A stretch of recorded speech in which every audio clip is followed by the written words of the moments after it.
Eu quero começar esse vídeo aqui com uma pergunta para você. Quando você ouve a palavra militar, o que vem à sua mente? Deixa aqui embaixo no comentário logo de cara. A palavra militar, que tipo de associação causa em você? Eu quero partir disso aqui porque é um vídeo que foi publicado, na verdade foi um corte, né? Não é nem um corte de uma live recente, mas um corte do canal do João Carvalho. Ele causou furor esses dias na internet, né? Nos últimos 2 dias. Porque você tem aqui uma thumb dizendo fuja do ateu de internet, isso não constrói nada, e o título é Como os ateus militantes jogam contra o povo. E aí muita gente, muitos ateus ficaram revoltadíssimos com essa chamada. Era uma chamada para um corte que ainda iria para o ar, né? Então foram alguns dias especulando sobre o que o João Carvalho tinha dito e muita gente indignada com o ataque que ele teria feito contra os ateus, principalmente os ateus militantes, né? E aí quando o vídeo veio ao ar, o que o João Carvalho disse não é nada demais. Assim, ele não falou nada que fosse muito fora, muito absurdo, né?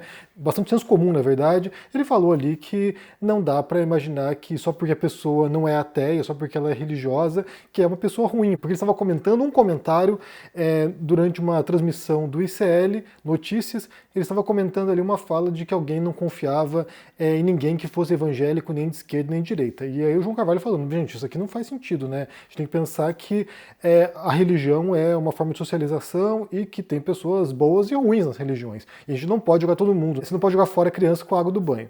E aí, eu quero falar sobre isso com vocês, porque de fato eu vi que muita gente se incomodou, muitos ateus ficaram incomodadíssimos com isso, porque na essência, pelo menos no marxismo-leninismo, né, você tem ali textos do Lenin que são uma defesa explícita, né, do ateísmo, porque teria essa visão de que a religião ela seria alienadora, né? Então a religião ela seria um modo de dominação. Inclusive isso aí é dito, por exemplo, pelo Althusser, né, no livro dele, Os Aparelhos Ideológicos do Estado, ou seja, a religião, né, as igrejas, são um dos muitos modos que o poder, né, que a classe dominante tem para controlar as massas. Então, entendendo isso, me parece que faz sentido você tentar confrontar as religiões. E, por outro lado, você pode também confrontar as religiões com base na racionalidade, né? Ou seja, são mitos, são crenças irracionais que não são fundamentadas em nada, e as pessoas acreditam naquilo de maneira, sem reflexão, e vão compartilhando esses dogmas, essas crenças irracionais. Por exemplo, um que dizia isso, né, mais ou menos essas linhas, também é o Freud, no texto dele, O Futuro de uma Ilusão, quando ele defende que graças à era científica, graças ao conhecimento científico, que as pessoas pouco a pouco iriam abandonando as religiões porque não faz sentido acreditar nelas. E aí, para complementar o que diz João Carvalho aqui, porque de fato, embora eu seja ateu, eu não sou, extremista, ateu extremista. Eu acho que as religiões desempenham um papel crucial para muita gente, não é só um elemento de dominação, muita gente necessita das respostas dadas, mesmo que sejam respostas simbólicas, mesmo que sejam respostas mitológicas, as pessoas precisam disso para dar um significado para suas vidas. E aí tem aqui um artigo do ano passado, uma reportagem do Correio Brasiliense, que virou notícia em outros jornais também. 9 em cada 10 brasileiros acreditam em Deus, aponta a pesquisa. Segundo a pesquisa Ipsos, 89% da população do Brasil acredita em Deus ou em um poder maior, a maior taxa do mundo. Ou seja, o Brasil está entre os países nos quais mais habitantes acreditam em Deus. Eu quero ler para vocês aqui os achados dessa pesquisa, para a gente poder partir disso e pensar algumas coisas sobre a crítica feita pelo João Carvalho ao ateu militante de internet, de rede social. Então diz a reportagem o seguinte aqui. Uma pesquisa realizada pela Ipsos aponta que o Brasil é o país do mundo que mais acredita em Deus ou em um poder maior, com 89% da população, cerca de 9 em cada 10 pessoas. O dado foi apurado através da pesquisa Global Religion 2023, realizada em 26 países. No ranking, o Brasil aparece empatado com a África do Sul. Em seguida estão a Colômbia, com 86%, o México, com 85%, Peru, 84% e Turquia, 82%. Na outra ponta da pesquisa estão Holanda, com 40%, Coreia do Sul, 33% e Japão, com 19%. Como os países que menos acreditam em Deus ou em um poder maior. A média global é de 61% das pessoas. O paraíso. Em relação à existência de paraíso, o Brasil aparece novamente em primeiro lugar ao lado do Peru, com 79% dos entrevistados afirmando que acreditam no paraíso, né? Para você ver, né? Para você ver. Em seguida estão a África do Sul, Colômbia e Turquia com 78%. A França, 31%, Japão, 28% e Bélgica, 22%, são os países mais céticos quando o assunto é ir para o céu. Inferno. Já sobre a crença no inferno, a Turquia lidera o ranking com 76%, seguido do Brasil com 66%, dos entrevistados afirmando acreditar na existência do lugar, e a Tailândia em terceiro com 63%. Do outro lado, na tabela aparecem a Espanha com 22%, seguida pela Suécia com 21% e a Bélgica com 16%. Fé para superar crises. O Brasil aparece novamente em primeiro lugar no quesito de superar crises, como doenças, conflitos e desastres. 90% dos brasileiros entrevistados afirmaram que acreditam que Deus ou forças maiores os permitem superar esses desafios. A Colômbia e a África do Sul ocupam o segundo lugar, ambas com 89%, já a Suécia, Coreia do Sul e Japão são os que menos creem. E aí, quando questionado se segue alguma religião, 76% dos brasileiros afirmaram que sim. Em primeiro lugar aparece a Índia, com 99%. Esse aqui é um ponto curioso, porque os brasileiros são os que mais acreditam em Deus, mas os que mais frequentam religião institucional são os indianos, mesmo sem acreditar. Então, se o cara vai lá pro culto, sei lá o que tem lá na Índia, vai lá pro templo, vai fazer lá uma oferenda, sem acreditar naquilo, né, basicamente. Seguido pela Tailândia e pela Malásia. Do outro lado oposto da tabela aparecem a Suécia e a Holanda, ambas com 46%. A Coreia do Sul com 44%, o Japão com 42%. A média global é de 67%. No Brasil, a maior parte dos que dizem ter uma religião se denomina cristã, 70%, o que me parece também meio óbvio, né? No Brasil você tem toda uma tradição de cristianismo, seja no catolicismo, seja com os evangélicos, em particular com vertentes neopentecostais que cresceram pra caramba nas últimas décadas, né? Bem, essa pesquisa é interessante porque mostra aí que quase toda a população do Brasil, né, quase todo mundo no Brasil acredita em Deus, ou seja, tem aí em torno de 10, 11% de descrentes, né? E aí você pode ter ateus, ou seja, pessoas que têm uma grande convicção de que Deus não existe, e agnósticos, que são aqueles que não sabem, tipo, Deus existe, Deus não existe, não sei. Bem, pode ser que sim, pode ser que não, mas não vou usar isso para pautar a minha vida. E aí eu menciono isso porque eu entendo algumas coisas aqui, né? Primeiro tem a ver com a ideia de enfrentamento às religiões. Como eu falei, não há a menor dúvida, e aqui a gente fala, inclusive de pesquisas científicas relacionadas às religiões, por que elas existem, por que as pessoas acreditam nas religiões, por que elas acreditam em Deus e assim por diante. Há muitas evidências de que há mecanismos psicológicos nossos, né, dos seres humanos, a levar as pessoas a acreditarem que há algum tipo de transcendência. Então, assim, há algum elemento aí, e parte inclusive de uma concepção dualista, né, de que existe o corpo e a alma. Ou seja, isso é presente em muitas civilizações, em muitas culturas, em muitos períodos históricos. Então, há algo em nossa psique que nos leva a pensar que a nossa mente, por exemplo, é diferente do nosso corpo. Nossos pensamentos, eles não são corpóreos, não são físicos. E aí isso pode levar, inclusive, à conclusão de que existe alguma coisa que não seja corpórea que esteja nos guiando. Então, é o primeiro ponto. A gente tem que entender aqui que talvez exista princípios evolucionistas que nos levem, ou levem as pessoas a acreditar em divindades. E aí você pode, inclusive, citar o livro do Dawkins, aqui, Deus um Delírio, no qual ele fala sobre isso. Ele levanta as hipóteses, né? Quais seriam as possibilidades de levar as pessoas a acreditarem em Deus, porque isso é uma coisa também quase onipresente, né? Diferentes culturas também acreditam em algum tipo de divindade. Então, por que existe essa crença presente nas civilizações, nas culturas humanas em relação a algo transcendente? Então, pode ser algo evolutivo até. Mas, além disso, não dá para negar que uma vez que você abandone certo conjunto de crenças, seja religiosa, seja numa divindade e assim por diante, que quase todos nós aqui, mesmo ateus, se pautam por algum tipo de crença em alguma coisa.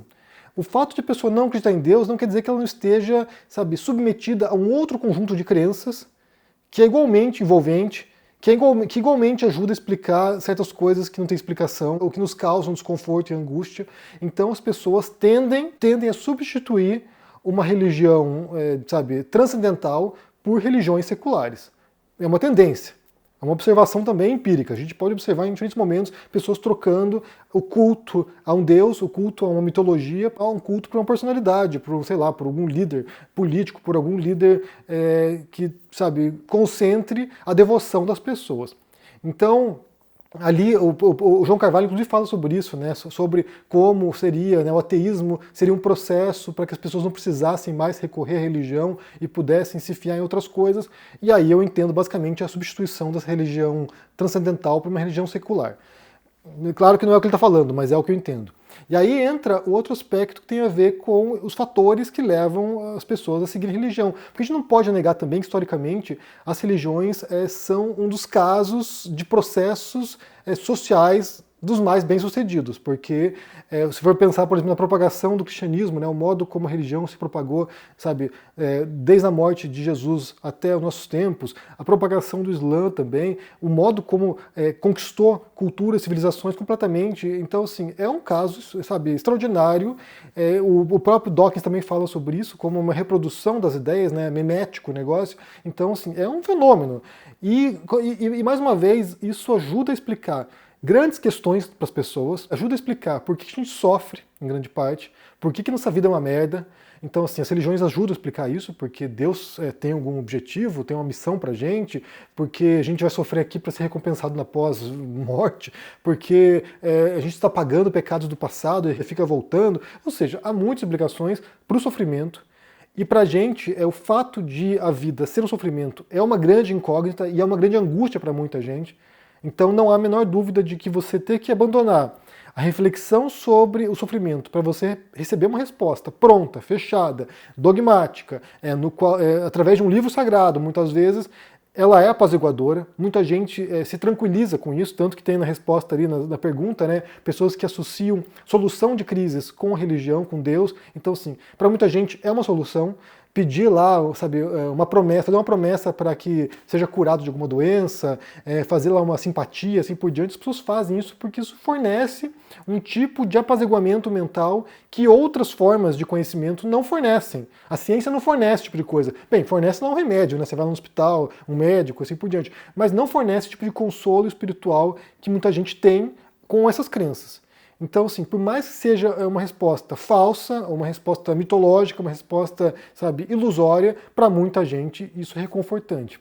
E a gente pode pensar, inclusive, o que é melhor, né? É você sofrer tendo a consciência do nada ou você estar feliz, sabe, reconfortado, acreditando numa falsidade, numa mentira. E aí, acho que para muita gente, acreditar na mentira e ter um apaziguamento mental e, sabe, e espiritual seria uma prioridade. Então aí depende de cada um, né? Para mim, você saber, sabe, que não tem vida após a morte, saber que Deus não existe, saber que não tem nenhum propósito na vida nossa, que a gente está aqui e é isso, tudo bem. Não me causa angústia. Já causou angústia no passado, mas não me causa angústia mais. Mas para muita gente isso sabe, é um fato esmagador. As pessoas não aguentam essa constatação. E aí também soma ao fator social, ou seja, as religiões, elas são desde sempre também fatores de agregação social, de relacionamentos. As pessoas tendem a casar com pessoas da mesma religião, é o local no qual você conhece as pessoas, faz amizades, te dá conforto também, muito além do espiritual, mas conforto real, né? As pessoas se ajudam, elas contribuem umas para as outras. Você tem ali algumas religiões que são quase, sabe, que operam quase como se fosse uma seita mesmo, de fato, que você só frequenta o mercadinho do fulano que é do seu culto, frequenta a escola de inglês do fulano que é professor lá na igreja, vai lá ter aula de música com o fulano que toca na banda da igreja, assim por diante. Ou seja, eles criam um núcleo que eles vão se ajudando e vão, de certo modo, ajudando, entre aspas, aquele grupo a prosperar. Se vai prosperar de fato é uma outra questão, mas tem essa ideia, essa coesão que ajuda com que essas pessoas, sabe, uma mão lava a outra. Então isso existe também e é outro fator histórico, né, observável, né, diferentes religiões, quando elas vão expandindo, o modo como os fiéis daquela religião interagem e assim por diante. E aí os cismas também, né, não dá para negar também que as religiões, por mais que seja um fator social, de coesão, também é um fator de segregação, de exclusão, de perseguição de diferente, de perseguição de hereges e assim por diante. Então, assim, tem os seus prós e seus contras ao longo da história, muitos contras mesmo, mas não dá para negar que é um enorme processo histórico poderosíssimo e que é marcante na história da humanidade. Não dá para negar isso de maneira nenhuma. E aí, um outro aspecto, que foi a pergunta que eu fiz no começo, tem a ver com a crítica que o João Carvalho faz aos militantes, até aos militantes. E aí eles dizem que são chatos, né? Ficam, sabe, tentando impor uma agenda que é irreal no Brasil. Você tem um cenário no Brasil no qual 90% quase dos brasileiros acreditam em Deus e aí tentar empurrar uma agenda, né, tentar forçar uma agenda de maneira agressiva às vezes, uma agenda ateia, pode ser repelente, pode ser contraproducente se o intuito é tentar conquistar o trabalhador, conquistar, sei lá, um grupo mais amplo. Se você parte para a agenda ateia, você vai restringir enormemente o seu grupo de potenciais ouvintes para sua mensagem. Então me parece aqui uma estratégia mais prudente possível. Em vez de você restringir a mensagem, você ampliar a mensagem. Venha todos, né? Venha a minha, as criancinhas. Venha a minha, sabe, a ovelha perdida, assim por diante. Que é a mensagem da religião também. Religião tem essa ideia, né? Se você se arrepender, você vai ser acolhido. Se você é o excluído, vou te acolher. É a mensagem do cristianismo. Jesus, né, ia buscar lá a ovelha perdida. Ou seja, quando a religião abre, expande a sua possibilidade de arrebanhar fiéis, inclusive ganha adeptos de outras religiões, pessoas que se sentiam menosprezadas, inferiorizadas, segregadas, excluídas, julgadas por uma religião que era mais austera, mais restrita, elas encontram reconforto em outras religiões que são mais abrangentes. Basta pensar o papel que o Islã faz, por exemplo, nos Estados Unidos, nos presídios norte-americanos, como o Islã ele abre essa possibilidade para que detentos se convertam para o Islã e recebam a mensagem que é uma mensagem, inclusive, de reconforto. Ou no Brasil, o papel que a Igreja Evangélica faz nos presídios. A gente pode criticar enormemente a mensagem dos evangélicos, inclusive o teor de certas falas de certos pastores, mas não dá para negar que ela está, em locais que o Estado deveria estar e que não está. E aí eles estão desempenhando esse papel e estão arrebanhando novos seguidores por causa disso. Então, esse fator social é muito importante e, inquestionável também. E aí, por fim, entra a crítica que o João Carvalho faz ao militante. E aí no começo eu falei aqui sobre militar, né? O que você pensa sobre militar? E se eu falo sobre militar aqui, eu penso logo de cara, né? Numa hierarquia rígida e penso em pessoas que obedecem ordem. Porque a palavra militar quer dizer, né, referente a soldados. Isso aí do latim, né? E aí, referente a soldados, o soldado é aquele que obedece. Você tem uma hierarquia, o soldado obedece, cumpre ordens e ele não elabora estratégias de combate, ele não elabora ideias, ele segue o que outros estão dizendo. Então, quando eu penso em militar, eu penso nisso. E a palavra militante vem de militar também, tem a mesma origem etimológica. Então, sim, o militante é aquele que, dentro de um conjunto de ideias, ele segue o que outros estão dizendo. Ele é o combatente, ele é o soldado, ele está na linha de frente, ele vai lá enfrentar. Só que ele não elabora ideias, ele não pensa por conta própria, ele não tem autonomia para pensar por conta própria, ele obedece o que os outros estão dizendo. Se por acaso um militante ou um militar passa a exercer o senso crítico, aí ele tem duas opções. Ou ele ascende na hierarquia e se torna uma das lideranças, ou ele começa a ser fritado, né? Começa a ser triturado pela hierarquia porque ele não tem esse direito. O militante ele é o fim da cadeia, né? Ele está lá embaixo, ele é aquele que vai, como eu falei, se entregar de corpo e alma para a causa e vai vestir a camiseta, vai carregar a bandeira e vai propagar a mensagem. Ele não é quem elabora a mensagem. Quem elabora a mensagem não são chamados de militantes, eles são as lideranças, eles são os dirigentes dos partidos, eles estão pensando o que deve ser feito e não estão obedecendo ordens. Então aqui eu vou até mais longe do que o João Carvalho foi. Eu diria que todo militante é bastante insuportável, porque essa pessoa ela tem que abandonar o senso crítico. A primeira coisa que ela tem que fazer é abandonar a capacidade de pensar por conta própria, porque se ela questionar a mensagem oficial, se ela questionar as ordens dos dirigentes, se ela questionar a cúpula, ela vai ser destroçada. Então, eu não seria prudente apenas com ateus militantes de redes sociais. Eu seria prudente com qualquer outro tipo de militante, porque tem a ver com isso, tem a ver com a incapacidade de pensar por conta própria. Não tem como alguém ser um livre pensador e ser um militante ao mesmo tempo. Não tem como. Não tem como. A não ser que essa pessoa seja lá da cúpula de algum movimento, de alguma ideologia, de alguma religião, e aí essa pessoa está pensando as coisas e ela está criando essas coisas e ela está liderando a manada que vai para a linha de frente. Então, militante é esse bicho insuportável. E aí aqui a gente pode tirar o ateu e trocar por qualquer outro termo que você queira utilizar. Então, assim, fique à vontade. Bem, me diga o que vocês pensam aqui sobre essa história, né?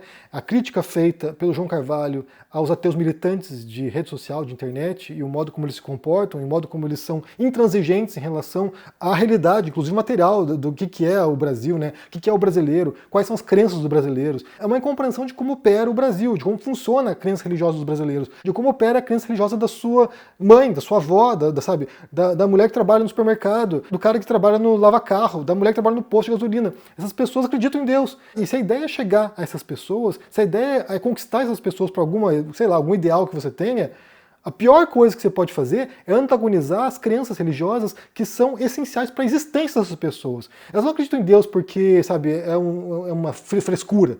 Eu acredito porque, é uma modinha. Elas acreditam porque aquilo ali faz sentido para elas, existencialmente. Explica o motivo porque a vida delas é uma merda. E aí é claro que é muito difícil você arrancar essa convicção, arrancar essa crença entranhada que faz parte da nossa criação desde o momento que a gente nasce. Você nasce, dias depois você é batizado já, né? Você nem tem escolha, você está lá, o padre te joga uma água na cara lá e te batiza. E é isso, você não tem escolha. Você nasce no interior das religiões, muitas vezes, né? Bem, o que vocês pensam aqui sobre essa história, sobre essa crítica feita ao João Carvalho? O vídeo dele não chega a ser tão chocante assim, porque o que ele diz ali é óbvio, né, uma obviedade, mas o que você pensa sobre isso? Deixa aqui embaixo no comentário, deixa o joinha, se inscreva no canal aqui, ativando o sininho. Isso é muito importante para ajudar aqui no engajamento. Se torne um membro da Uma Força e se cuide por aí. Um forte abraço e até mais. Tchau. Olá, nós sabemos que o povo não é bobo, mas muitas vezes o povo, sobretudo os mais pobres, são manipulados por políticos que visam conquistar apoios para teses que prejudicam exatamente essas pessoas.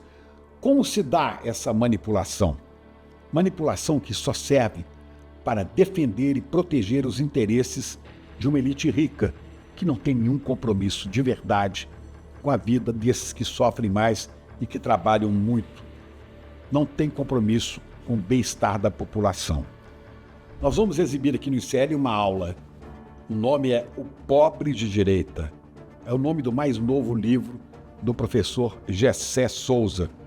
Ele vai mostrar como que pessoas simples, pobres, defendem políticos que só as prejudicam. Quer saber como?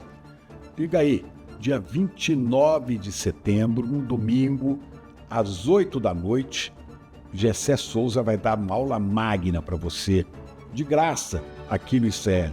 Venha saber quem é o tal Pobre de Direita.